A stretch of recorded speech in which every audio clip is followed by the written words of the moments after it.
Yeah, we've got a makeshift tripod standing on a chair. Don't cough, it will fall over. I'm here with Kai. Yeah, you don't need the introduction. You know, literally, you are a YouTube legend.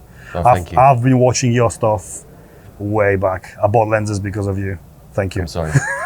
Probably rubbish, aren't they? So thank you for agreeing to talk to me about this new camera. We are in Osaka in a hotel. Yeah. We've been playing with these cameras now for a couple of days, and I just want to hear your first impression and what you think about S9. I like the concept of a smaller full-frame camera. I always prefer something like this in terms of form factor.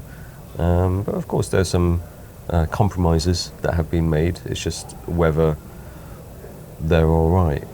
You know, can you take those compromises? But who's the camera for? Because when I think about this, if you think the right audience, the compromises filmmakers gonna find, and they're not gonna be compromises for someone who doesn't need those features, like a viewfinder or the time limit, recording limit even. But on the other hand, the camera's got a really pro features like a 6K open gate recording, the vlog, and all that. Yeah. So it's like almost they're trying to fit the middle market, someone who's starting and wants something better than the phone, but also someone who knows how to use the camera, has got a bigger camera but wants something smaller at the same time. Yeah, I mean, it's interesting how they've kind of approached this, because when they showed the promotional video, it's like, oh, two beautiful people just taking social media photos or video, whatever. And when you think of those kind of cameras, the camera brands usually dumb it down a bit. And so to put, you know, LUTs, real-time LUTs, and it's still got the S5 II video in it. Yeah. It's kind of like, oh, all right, that's, well, you mentioned pro features. So that's kind of surprising. I thought maybe they'd even take the image stabilization out, but they've kept that in, which I think is a really strong point. Yeah, no weather sealing though. So it's kind of, you know, it's one of those things which could be crucial for a lot of people doing the social media stuff, you know, outside. I think it's harder for somebody coming from no particular brand association to get this, I think. But there's a small things they've done strange really, because if you think it's targeting a social media creator, content creator, why is it by default recording 3:2 aspect ratio, not 16:9? So for those who don't know, if you record with this camera and you put on TikTok, you will have a black bars on top and bottom. You won't fill your full screen. You have to change that setting. So you have to know what you're doing. The thing is, that might be useful. You know, you can crop it that way or crop it that way. But I think when it comes to appealing to the kind of, I believe their target market, I don't think they'll be drawn in by that kind of thing. Yeah. They like sexy products. They like, oh, the X100. Oh, that's a sexy product. Or, oh, other creators using Sony. So kind of it's trendy looking, nice camera, but just that most people, reviewers saying, oh, it's doesn't have this, it doesn't have that. You probably have a bad impact on the reputation of this camera, bigger impact than one person actually saying, I love this. But do you think, can you imagine creators using this? Yeah. You think so? I think it's a learning curve. If you learn what it does and how it does it, it's a very, very powerful tool. It's got S5 II, S5 IIX features in a smaller body.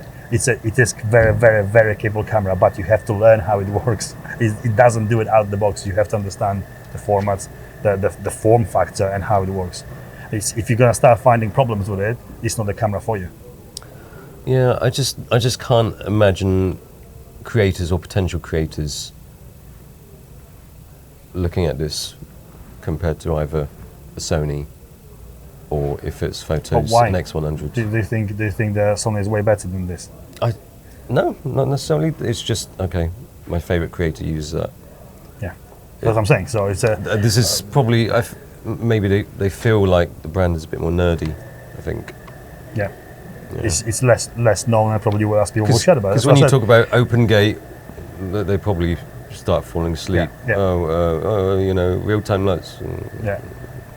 It complicates things. That's what I said. If you know what it does and why it does it, it's a powerful tool. But if you don't want to know, if you just want to record yourself in a high quality on your phone, this could not be it.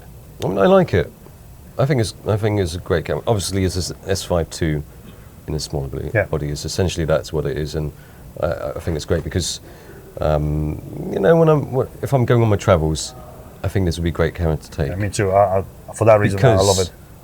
ZV-E1, 12 megapixels. I wouldn't use that for stills. Yeah. I mean, okay, yeah, you can still use it, but this would be good for stills as well. This, I mean, it looks Panasonic. Yeah, it does look Panasonic. I don't know. It looks like there's something missing from it. It's just that little something subtle to make it a great looking camera. It looks all right. I wasn't really impressed with the presentation. The first reaction was it's a toy camera, but then I've been using it for 2 days and it's growing on me very quickly. I mean, in terms of use, it but works. Even It's the great. look, because the first feel was like it's a little bit plasticky. It's got a plastic feel to Yeah, it. But then, that's it. But then it's a camera, it's a tool. It's not weather sealing as well, which is a big problem with it if you're gonna shoot outside. But then, apart from that, the plastic look, you just get used to it. It's not too bad. You know what? I think adding the small rig grip is great. I wish I'd got the black version because That was it doesn't quite fit with the Canon lever. There's no hand grip, so it's okay as this, but if you put a bigger lens, any bigger lens, it's really difficult to hold. There's no grip. This is a small rig grip, which we got with the cameras as well. Because the lever, is it lever or leverette? It's like a plastic vinyl. It's quite smooth. It doesn't really. Well, here you go. There you go. That's a good example. Talking about the LC1 or LX100, you know, it's slab-sided, but they do have the grip, and there's nothing wrong with that. I mean, you don't have to go for this sort of like old school look where there's no grip. Yeah, flat. I think the worry is that some people just dismiss it and forget the fact that if you're looking for a full-frame camera, how many full-frame cameras can you find that are this small? This is a very good size. Yeah. This is X100 sized. Yeah. And of course, people are probably going to point out, okay, it's a cold shoe. Okay, it's electronic shutter. Yeah. All right, but it's tiny for a full-frame camera. To have that is the benefit.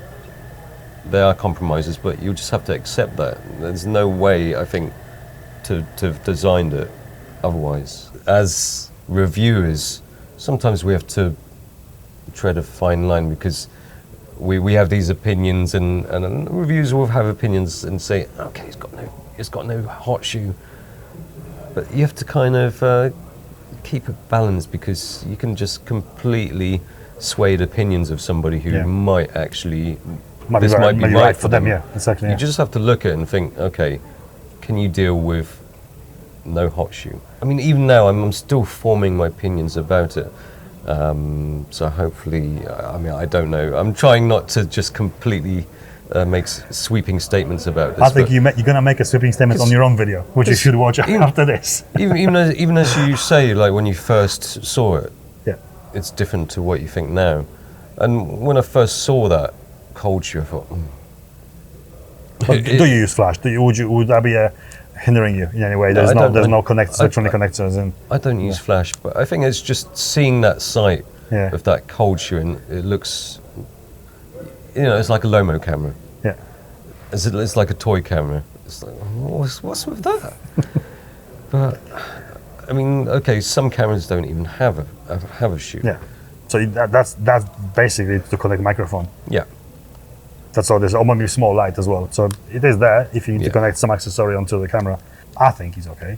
I think it's gonna grow on me even more. It's okay. I think it's okay. I mean, so far as it's growing on me, it's something you have to learn how it works and use it.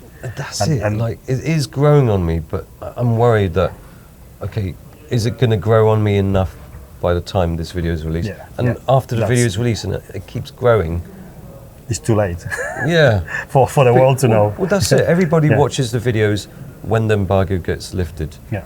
Will less people watch it after that? Yeah. And then by that time, people will you have a reputation by then. Exactly. Yeah, don't miss Kai's review. You have to see that. Yeah, don't miss it. I'll have a full review as well on my channel if you're interested at all. And thank you for your time. Thank you for talking to me. And I'm glad we got the blue camera. Same. Yeah, matchy. Matchy.